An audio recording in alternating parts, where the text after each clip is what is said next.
Saka makakita taxi driver, di ba, kompleto benefits. Habang tumatanda ka, nahuhulugan ng SSS mo, lumalaki ang pension, di ba? So mga boss, ang topic natin ngayon, magkano nga ba ang kinikita ko sa Green GSM sa 1D1C? Ang 1D1C po is one driver in one car. Pag 2D1C naman po, yan po yung mga bagong apply. Dalawang driver sa isang sasakyan, mga boss. Pero kapag nakitaan kanila na bumabakbak ka ng 2K pataas, ganyan, alam nilang masipag ka bumiyahe, bibigyan kanila ng 1D1C. Tulad ng sa akin, kaka 1D1C ko lang, 2 days pa lang ako. So ang kinita ko sa 1D1C, bali alas 10 na ako lumalabas, mga boss. 10 AM na. Tapos ang uwi ko, kasama na yung charge nun sa Baysa, bali dumadating ako sa bahay alauna ng madaling araw. Bali nakakatulog naman ako ng 6 hours. Tapos biyahe ulit ng 10 AM. Ganun yung routine ko, mga boss. Bali ang kinikita ko is, nakaraan unang salang ko ng 1D1C, kumita ko ng 2.7. Sa 2.7 na yan, malinis, mga boss. Malinis ang kita mo ron is 1,500 sa 2.7 na yun, ha. Bali ang sa company is 1.2. Mataas ka pa rin kaysa sa kanila, kasi umabot ka ng 1.5 eh. Explain ko sa inyo kung bakit naging 1.5, mga boss. Kasi sa 2.5 pa lang, mga boss, merong kamatik na diligence na 300. Yun yung unang incentives. Bali dalawang incentives kay Green GSM. Kapag naka ano ka naman, mga boss, naka 1.5 ka mahigit, 20% yun. Sa 20%, ang kita mo doon sa 2.7, sa hindi tayo umabot ng 3K, para 35% tata, or 35% pag 3K. Nasa 2K lang tayo. Ibig sabihin nasa 1.5 lang yun, kahilera ng 1.5 na 20% lang yun. Ang bali ang kinita ko is 500 sa 2.7. 500 plus sa tayo, mga boss. Tapos sa diligent is 300 plus 695. Kaya na, mga boss, diba 1.5 na. Kasi 500 plus dun sa ano eh, sa daily incentives yun. Yung unang incentive natin is daily incentives, yung 20% pag naka 1.5 ka mahigit.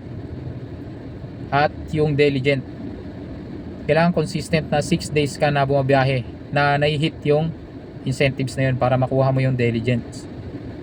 Bali 1.5. Tapos kahapon naman, mga boss, naka 2.5 ako. Sa 2.5 na yun, ang kita ko doon malinis sa 20% na, sa 20% is 500. Saktong 500 yata yung kanina. Sa 2.7 sobra ng 500 plus. Kaya ang kinita ko pa rin, plus pag naka 2.5 ka nga pala sa diligent, may 300 ka. Naka 300 ako, and then 500, and then 20% na 500 din, 1.5. Nakadalawang 1.5 na ako sa isang araw, mga boss. Nasa 12 hours duty nga pala yun, ha. 12 oras yun, mga boss. Baga day off lang talaga ang pahinga mo rito, tsaka tulog lang. Siyempre importante makatulog tayo, mga boss. Kasi mahirap kung hindi, wala kang tulog, puro biyahe na lang, bibigay naman yung katawan mo. Kailangan madisiplina ka rin sa sarili mo rito kung gusto mong tumagal sa trabaho na to. So yun lang, sa kwento ko lang sa inyo yung 2 days ko na 1D1C. 10 AM ako nag-umpisa, natapos ako ng 11 PM, tapos charge na, uwi na sa bahay. So linawin ko lang pala, mga boss, ha. Yung kitang 1.5 na yun, ha, hindi yun mapupunta agad sa akin.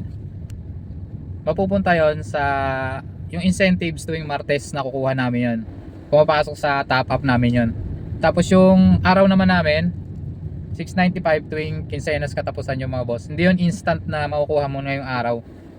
Maghihintay ka ng Quincenas katapusan kasi may bawas pa yun ng SS eh. Pag-ibig, PhilHealth, lahat yan kumpleto tayo sa benefits dito. Yun ang kagandahan kay Green GSM. Kumpleto ang benepisyo niya. Saka makakita taxi driver, diba, kompleto benefits. habang tumatanda ka, nahuhulugan ng SSS mo, lumalaki ang pension, di ba? Sa mga gusto mag-apply, mag-PM lang sa comment na to. Sasendan ko kayo ng link para doon kayo mag-apply. Kasi marami pang driver mga boss ang kailangan.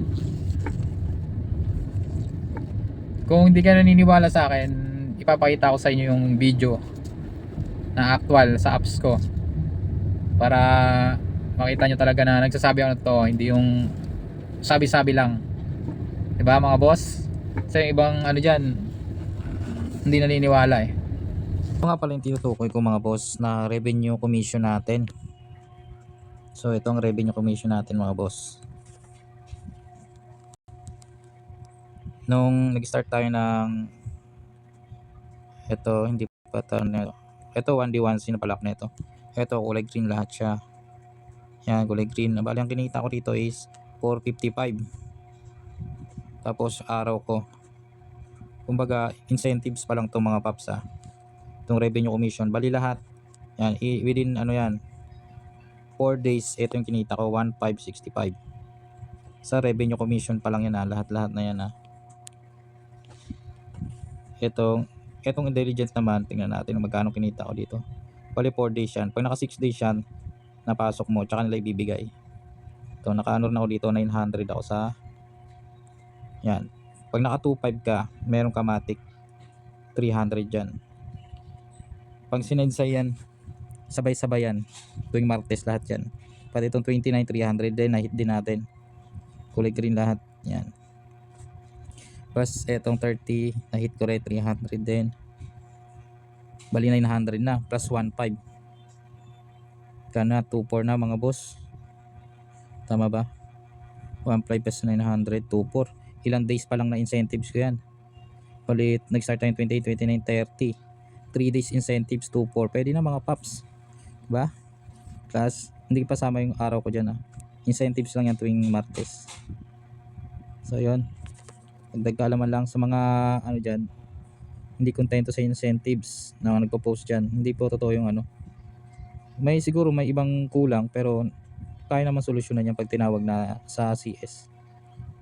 Pero based on my experience lang, hindi pa siya na-delay sa akin ha. Lahat pasok naman yung bayad nila sa incentives sa akin. And kailangan nga pala 100% acceptance tsaka fulfillment rate. So yun lang mga boss.